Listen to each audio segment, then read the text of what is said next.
1944년 3월 베를린 외곽에 위치한 독일 공군 루프트와페 기술 분석 센터에서 선임 항공 엔지니어들이 점령된 프랑스 상공 작전 중 불시착한 미군 항공기의 잔해 주위에 모여 있었다. 그 비행기는 그러먼 TBF 어벤저 뇌격기였는데 독일 기술자들이 조사 중에 발견한 것은 항공기 설계 철학에 대한 그들의 가정을 근본적으로 뒤흔들게 될 것이었다. 어벤저의 구조는 독일 항공 사상을 지배했던 유선형 효율성보다 승무원 생존성과 운용 신뢰성을 우선시하는 공학적 접근 방식을 보여주었다.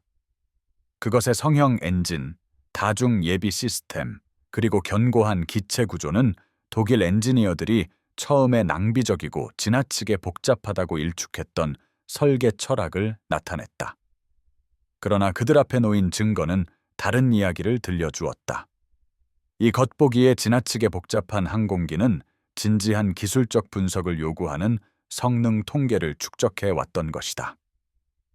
뇌격기는 제2차 세계대전 중 항공 분야에서 가장 어려운 공학적 문제 중 하나였다. 이 항공기는 1톤이 넘는 무기를 싣고 저고도로 집중 방어 사격 속으로 비행하며 취약한 어뢰 투하 단계에서 안정적인 비행을 유지하고 수백 마일의 바다를 가로질러 귀환해야 했다. 이전 미군 뇌격기 설계들은 이러한 요구사항을 충족시키지 못하고 치명적으로 실패했다.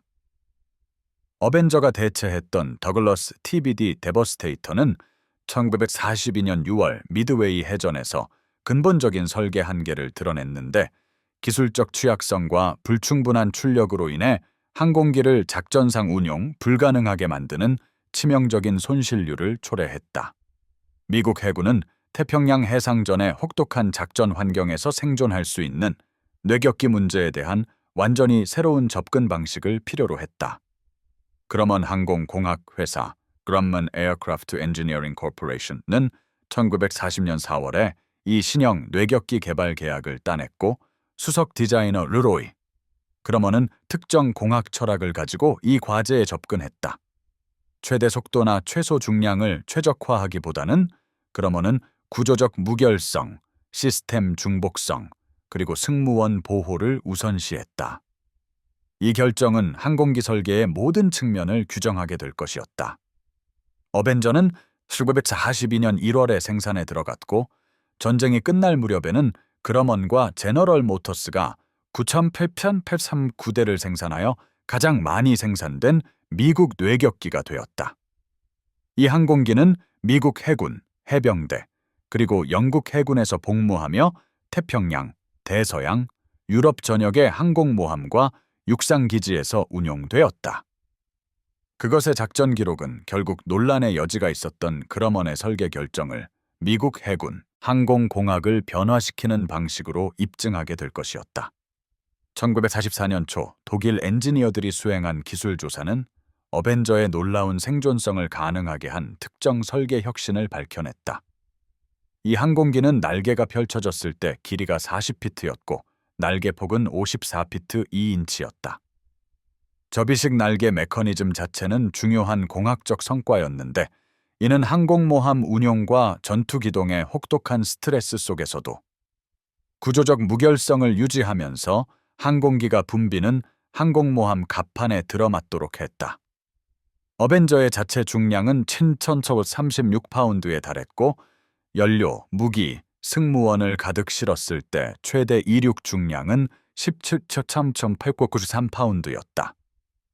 라이트 R260 이심 성형 엔진은 1900마력을 발휘하여 무거운 짐을 실은 항공기에 협력 1000피트 고도에서 시속 275마일의 최대 속도와 완전 무장 상태에서 1130마일의 항속 거리를 제공했다. 성형 엔진 장착은 그러먼의 설계 철학을 특히 명확하게 보여주었다. 독일 엔지니어들은 성형 엔진이 유럽 설계에서 선호되는 직렬 액체 냉각 엔진보다 공기 역학적으로 덜 효율적이어서 더 많은 항력을 생성하고 최대 속도를 감소시킨다고 지적했다. 그러나 성형 구성은 해군 항공에 결정적인 이점을 제공했다. 엔진에는 방어 사격에 의해 손상될 수 있는 취약한 냉각 시스템이 없었다. 두 줄로 배열된 14개의 실린더는 상당한 중복성을 제공했는데 엔진은 여러 실린더에 손상을 입은 후에도 계속 작동할 수 있었다.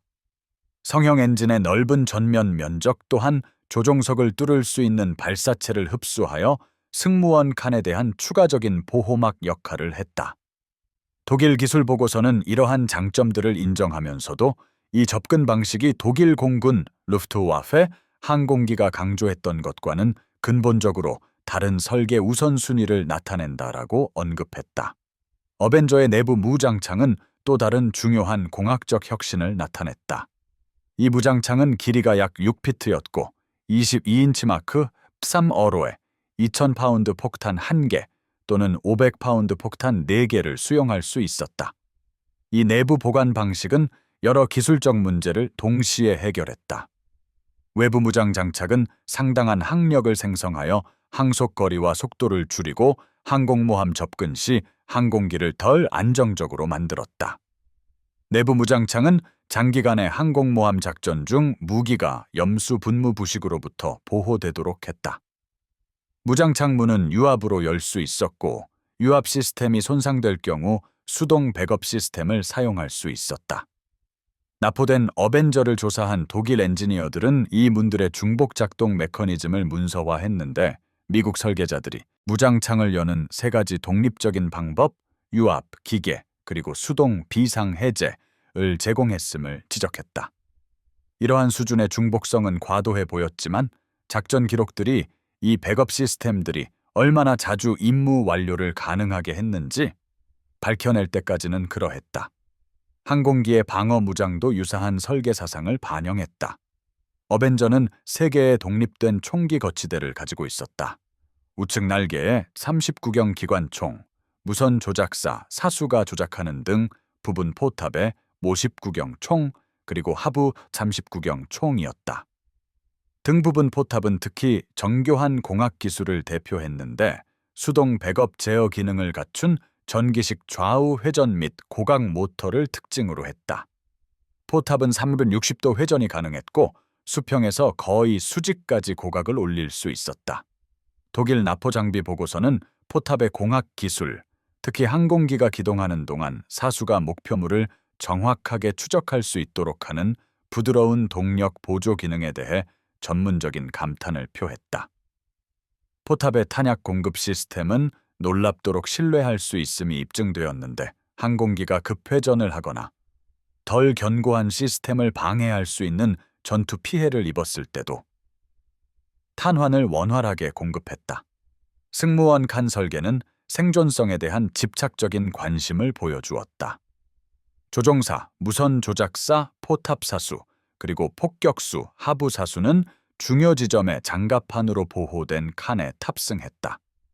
장갑은 균일하게 분포된 것이 아니라 어로의 공격 비행 중 가장 가능성 높은 사격 방향으로부터 승무원을 보호하기 위해 전략적으로 배치되었다. 연료 탱크는 자가 밀봉 기술을 통합했는데 이는 발사체에 의해 관통될 때 부풀어 올라 자동으로 구멍을 막고 치명적인 연료 손실을 방지하는 여러 겹의 고무로 구성되었다. 이러한 탱크들은 보호되지 않은 탱크에 비해 상당한 추가 중량을 차지하고 총 연료 용량을 감소시켰지만 미국 엔지니어들은 생존율의 극적인 향상을 고려할 때 중량 페널티가 허용 가능하다고 결론지었다. 자가 밀봉 탱크는 어벤져의 서비스 기록 전반에 걸쳐 반복되는 상징이 되었는데 여러 번의 피격에도 불구하고 항공기를 귀환시키는 기술로서 손상 보고서마다 등장했다. 유압 및 전기 시스템은 독일 엔지니어들이 감탄하면서도 동시에 의아하게 생각하는 광범위한 중복성을 특징으로 했다. 이 항공기는 중요한 기능의 이중 유압 시스템을 사용했고 필수 제어 장치에는 기계식 백업이 있었다. 유압 압력이 완전히 실패할 경우 조종사들은 상당한 육체적 노력이 필요함에도 불구하고 수동 크랭크를 사용하여 착륙 장치를 수동으로 내릴 수 있었다. 전기 시스템은 여러 개의 발전기와 배터리 백업을 특징으로 했다. 비행 제어 장치는 케이블과 유압 작동의 혼합을 사용했는데 이는 유압 시스템에 손상이 발생하더라도 제어 권한을 저하시킬 뿐 완전히 제거하지는 않도록 설계되었다. 이러한 시스템 아키텍처 접근 방식은 현장 성능 데이터를 검토할 때 특히 중요해졌다. 어벤저는 대부분의 동시대 독일 또는 일본 항공기를 비행 불능 상태로 만들었을 손상을 입고도 일상적으로 항공모함으로 귀환했지만 그들의 중복 시스템은 중요한 기능들을 계속 작동시켰다. 제조 분석은 미국 설계 철학의 또 다른 차원을 드러냈다. 어벤저는 모듈식 구성과 표준화된 부품의 광범위한 사용으로 신속한 대량 생산을 위해 설계되었다. 날개 접이식 메커니즘은 항공기 전체에 걸쳐 다른 용도로 사용되는 표준화된 유압 작동기를 사용했다. 이러한 공통성은 수리 승무원이 더 적은 종류의 고유 부품을 비축하면 되었기 때문에 유지 보수 및 물류를 단순화했다. 항공기의 구조는 각 적용 분야에서 최적의 강도 중량 특성을 위해 선택된 알루미늄 합금의 혼합을 사용했다. 동체 구조는 알루미늄 외피가 단순한 덮개 역할이 아니라 구조적 강도에 기여하는 셈이 모노코크 설계를 사용했다. 독일 엔지니어들은 이 건설 접근 방식이 더 정교한 공구와 지그를 필요로 했지만 유사한 독일 건설 기술보다 더 낮은 중량으로 더 강한 기체를 생산했다고 지적했다. 이러한 공학적 결정들의 현장 테스트는 어벤저의 설계 철학이 지속적으로 검증받는 태평양 해상전의 혹독한 조건에서 이루어졌다. 1942년 6월 미드웨이 해전에서의 항공기 작전 대비는 초기 데이터를 제공했지만 소수의 어벤저만이 참전하여 통계적 유의미성이 제한적이었다. 더욱 포괄적인 현장 테스트는 1942년 후반부터 1945년까지 태평양 전역에서 진행된 장기 작전 중에 이루어졌는데 이때 수백 대의 어벤저가 일본 해군 및 지상 목표물에 대해 수천 번의 출격을 감행했다. 어로의 공격 임무 프로파일은 항공기에 극심한 스트레스를 가했다. 조종사들은 일반적으로 수면 위 50피트에서 200피트 사이의 저고도에서 시속 약 200마일의 속도로 목표물에 접근했다. 이 비행 방식은 항공기를 함선과 해안시설의 집중적인 대공포화 범위 내에 직접 놓이게 했다. 어뢰 투하는 몇 초 동안 안정적이고 수평인 직선 비행을 유지해야 했는데 이 시간 동안 방어 사격은 최적의 목표물을 가졌다. 항공모함 비행단 기록물들은 이러한 조건에서 어벤저 시스템이 어떻게 작동했는지에 대한 상세한 기술적 평가를 제공합니다. 1943년 말과 1944년 내내 작전 기간 중 전후 보고서들은 전투 손상과 시스템 성능을 체계적으로 기록했습니다. 1943년 11월 라바울 공격 작전에서 USS 엔터프라이즈 소속 어벤저기가 관련된 대표적인 사례가 있었습니다. 이 항공기는 일본 선박 공격 비행 중 여러 차례 20mm 기관포 공격을 받았습니다. 세 발의 포탄이 우현 날개를 강타하여 연료 탱크를 관통했습니다. 자동 밀폐형 연료 탱크는 몇 초 안에 구멍들을 막아 연료가 새어나와 눈에 띄는 흔적을 남기거나 화재 위험을 초래하는 것을 방지했습니다. 두 발의 포탄이 추가로 후방 동체에 명중하여 유압 라인에 손상을 입혔습니다. 이중 유압 시스템은 손상되지 않은 회로를 통해 압력을 유지하여 터렛을 작동 가능하게 했고 착륙 장치를 정상적으로 펼 수 있게 했습니다.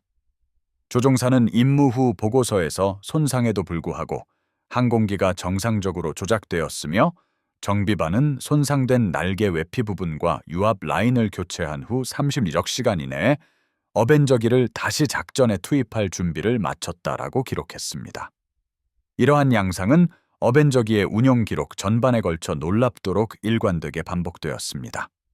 항공기는 주요 시스템에 침투하는 손상을 입었으나 이중 백업 시스템이 필수 기능을 유지했고 승무원들은 무사히 항공모함으로 귀환했습니다. 독일 기술 분석가들이 처음에는 의문을 제기했던 공학적 결정들은 체계적인 현장 검증을 통해 그 가치를 입증했습니다. 특히 주목할 만한 사례는 1944년 10월 필리핀 연안에서 발생한 작전 중이었습니다.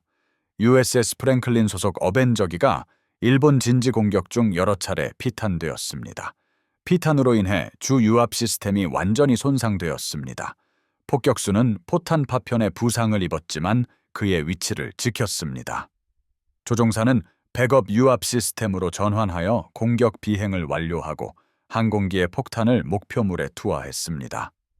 귀환 비행 중 백업 유압 시스템마저 문제를 일으켰습니다. 조종사와 승무원은 수동으로 착륙 장치를 내리고 어레스팅 후크 메커니즘에 유압 보조 없이 프랭클린함에 어레스티드 랜딩을 수행했습니다.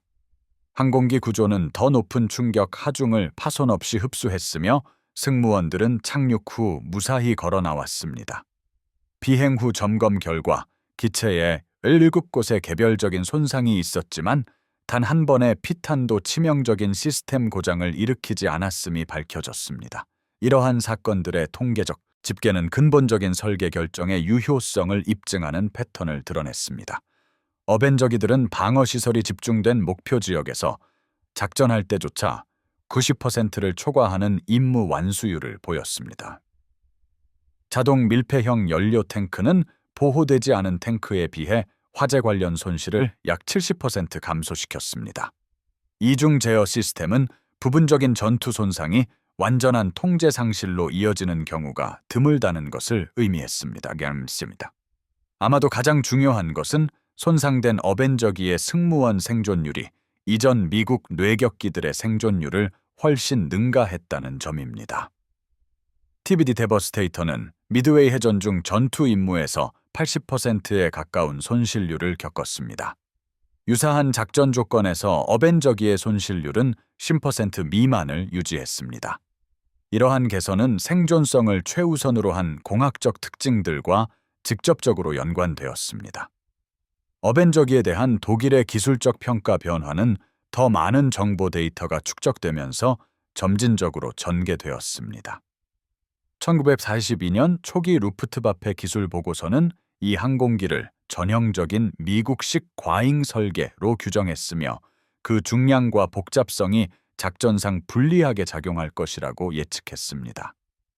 1983년 3월에 독일 해군 항공 기술 보고서는 사진과 예비 정보를 검토한 결과 성형 엔진 장착의 효율성에 의문을 제기했고 이 항공기의 방어 무장이 독일 전투기에 대해 부적절할 것이라고 시사했습니다. 이러한 초기 평가는 속도, 상승률, 공기역학적 정교함을 강조하는 최적 항공기 설계에 대한 깊이 뿌리박힌 가정을 반영했습니다. 1983년 말부터 온전하거나 부분적으로 손상된 어벤저기들이 포획되고 검사되면서 이러한 평가들이 변화하기 시작했습니다. 1984년 1월 프랑스 상공에서 격추된 어벤저기를 검토한 후 레히린 항공기 시험센터에서 작성된 상세 기술 보고서는 눈에 띄게 다른 어조를 띄었습니다. 독일 엔지니어들은 이 항공기의 구조 강도가 초기 예상치를 초과했음을 인정했습니다. 보고서는 특히 장갑 배치, 갑옷 배치의 효과를 언급했으며 터렛 설계를 독창적으로 공학 설계되었다고 칭찬했습니다. 가장 중요하게도 독일 분석은 어벤저기의 설계 철학이 단순히 정교하지 못한 과도한 제작이 아니라 특정 작전 환경에 최적화된 일관된 접근 방식을 나타낸다는 것을 인지했습니다. 보고서는 광활한 해양 거리를 가로지르는 항공모함 기반 뇌격기 작전에서 미국의 이중성 redundancy, 중심 접근 방식이 독일적 사고를 지배했던 성능 최적화 설계 철학보다 분명한 이점을 제공한다고 결론지었습니다. 일본의 기술 정보 평가도 유사한 진화를 겪었습니다. 1942년과 1943년 초 일본의 초기 평가는 어벤저기가 속도와 기동성 면에서 일본 뇌격기보다 열등하다고 일축했습니다. 1943년 중반에 노획된 일본 해군 항공 기술 보고서는 어벤저기를 무겁게 제작되었으나 정교함이 부족하다라고 특징지었습니다.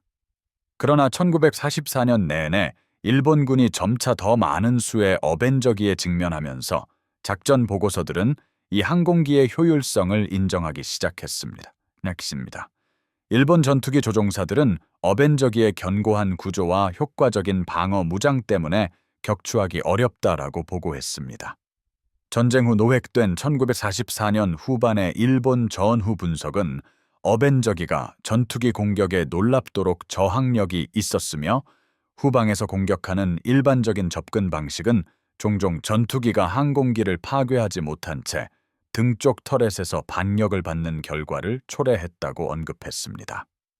분석은 방어 범위가 약한 아래쪽과 앞쪽에서 공격할 것을 권고했으며 이는 표준 방어 무장 구성이 초기 평가보다 더 효과적이라는 것을 암묵적으로 인정하는 것이었습니다. 적의 평가에서 가장 두드러진 변화는 전술적 적응에서 나타났습니다. 1944년까지 독일군과 일본군 모두 어벤져기의 능력을 저지하기 위해 방어 전술을 특별히 수정했습니다. 일본 대공포 승무원들은 어벤져기 편대가 접근 비행 중 더 일찍 화력을 집중하라는 지시를 받았는데 이는 항공기의 생존성 때문에 손상되었을 때조차도 위험하다는 것을 인지했기 때문입니다. 대서양과 지중해 전선의 독일 해군 부대들도 어벤져기를 장비한 영국 해군 비행대와 맞설 때 유사한 전술적 변화를 시행했습니다. 이러한 전술적 적응은 어벤져기의 공학 설계가 특수 대책을 요구하는 작전상의 난제를 만들어냈다라는 암묵적인 인정을 의미했습니다. 어벤져기 설계 성공의 전략적 영향은 개별 전투 임무를 훨씬 넘어섰습니다. 이 항공기의 신뢰성과 생존성은 태평양 전선에서 결정적인 역할을 한 지속적인 항공모함 항공작전을 가능하게 했습니다. 미국 항공모함 기동부대는 어벤져기와 다른 그러먼사 설계 항공기들이 뛰어난 작전 가용률을 보였기 때문에 장기간에 걸쳐 지속적인 작전을 유지할 수 있었습니다. 손상된 항공기는 종종 함상에서 수리되어 완전히 교체할 필요 없이 며칠 내에 임무에 복귀할 수 있었습니다. 이러한 작전 지속성은 태평양 전역의 아일랜드 호핑 작전을 직접적으로 지원했습니다. 1944년 6월 필리핀하의 해전 동안 여러 항공모함의 어벤져기들은 전투 손상과 지속적인 비행 작전에 어려운 조건에도 불구하고 85% 이상의 작전 준비율을 유지하면서 일본군에 대한 지속적인 공격을 수행했습니다. 견고한 설계로 가능해진 어벤져기의 다재다능함은 그 전략적 가치를 증대시키는 확장된 임무 역할을 허용했습니다. 뇌격 임무 외에도 어벤져기들은 수평 폭격, 지상 공격, 대잠전, 심지어 레이더 초계 임무에서도 효과적으로 활약했습니다. 이 항공기의 탑재량과 항속거리는 태평양 전역의 지상시설, 보급 창고, 운송 인프라를 공격하는 데 유용하게 만들었습니다. 필리핀 전역 동안 어벤져기들은 일본 비행장의 수많은 공격을 감행하여 지상의 항공기를 파괴하고 활주로에 폭파구를 만들었습니다. 내부 폭탄창은 교량과 철도 인프라에 대한 중폭탄의 정밀 투하를 가능하게 했습니다. 전후 평가는 어벤져기들이 수백 대의 기관차와 수천 량의 철도 차량을 파괴하거나 손상시켜 일본의 물류망을 크게 교란했다고 추산했습니다. 이러한 공격은 남서태평양 전역에 일본군을 지원하는 보급선에 영향을 미쳐 일본 주둔군을 점진적으로 고립시키는 데 기여했습니다. 대잠전 역할은 공학적 견고함이 임무 유연성을 어떻게 가능하게 했는지를 보여주었습니다. 레이더와 폭로해를 장착한 어벤져기들은 대서양과 태평양 모두에서 잠수함에 대해 매우 효과적임이 입증되었습니다. 이 항공기의 항속거리는 장기간의 초계 비행을 허용했으며 내부 무장창은 탐지된 잠수함을 공격하기 위한 폭로해나 어뢰를 수용했습니다. 대서양에서 호위 항공모함으로부터 작전한 영국 해군 어벤져기들은 1943년과 1944년 동안 유보트 위협을 물리치는 데 크게 기여했습니다. 이 항공기의 신뢰성은 대잠 작전의 필수적임이 입증되었는데 광활한 대양 위에서의 기계적 고장은 승무원들에게 치명적일 수 있었기 때문입니다. 적의 포화 속에서 생존을 가능하게 한 동일한 이중 시스템과 견고한 구조는 장거리 해상 초계에 필요한 신뢰성 또한 제공했습니다. 생산량은 설계에 대한 전략적 신뢰를 반영했습니다. 거의 10,000대에 달하는 어벤져기의 지속적인 생산은 상당한 산업적 약속을 나타냈으며 모든 전선에 걸쳐 이 항공기의 존재를 가능하게 했습니다. 이에 비해 독일은 최고 생산 시점에 융커스 Ju-87 슈투카 급강하 폭격기를 연간 약 1,000대 생산했으며 일본은 전쟁 기간 내내 약 2,000대의 나카지마 B5N 뇌격기를 생산했습니다. 어벤져기의 생산량은 생존성 및 다재다능함과 결합하여 질적인 설계 강점을 더욱 증폭시키는 양적인 우위를 만들어냈습니다. 미국 항공모함 비행단은 대체 항공기가 지속적으로 도착했기 때문에 손실을 흡수하고 전력을 유지할 수 있었던 반면 일본 항공모함 항공전력은 미드웨이 해전 및 후속 전투에서 입은 손실에서 결코 회복되지 못했는데 부분적으로는 생산량이 충분한 속도로 손실을 대체할 수 없었기 때문입니다. 어벤져기 성공의 가장 설득력 있는 통계적 측정은 모든 전선과 임무 유형에 걸친 전투 기록의 집계에서 나타났습니다. 이 항공기는 다른 어떤 미국 항공기 유형보다 더 많은 적 함선을 파괴하거나 파괴에 기여했습니다. 확인된 격침 목록에는 전함, 항공모함, 순양함, 구축함, 잠수함, 그리고 수백 척의 상선과 소형 선박이 포함되었습니다.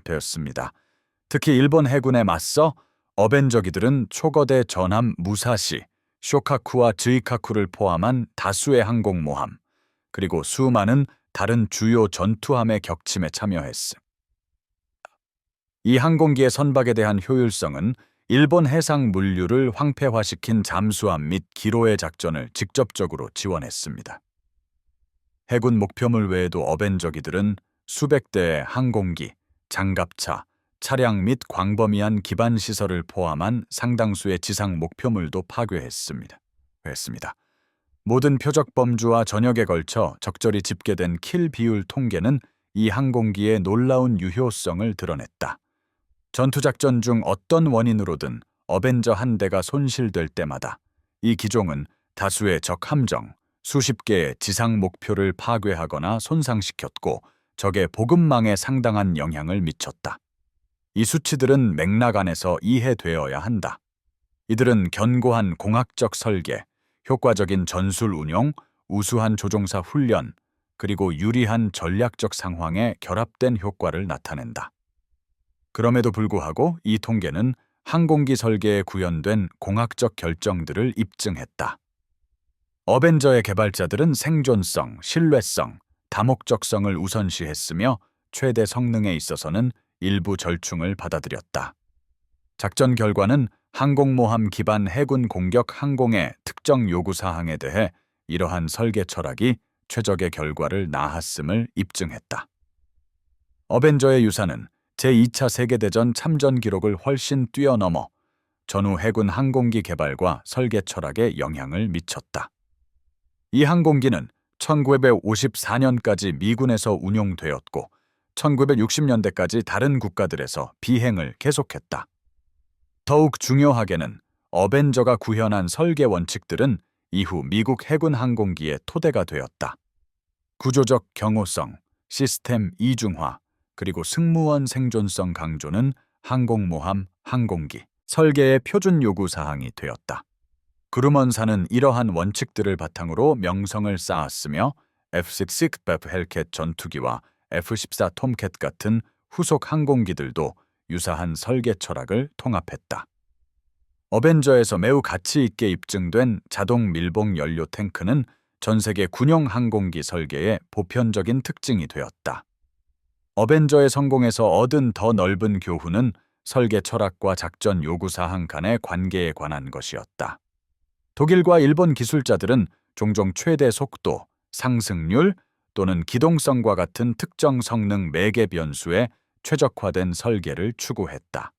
이러한 접근 방식은 특정 시나리오에서는 뛰어났지만 지속적인 작전에 누적된 스트레스 하에서는 종종 취약하다는 것이 입증되었다.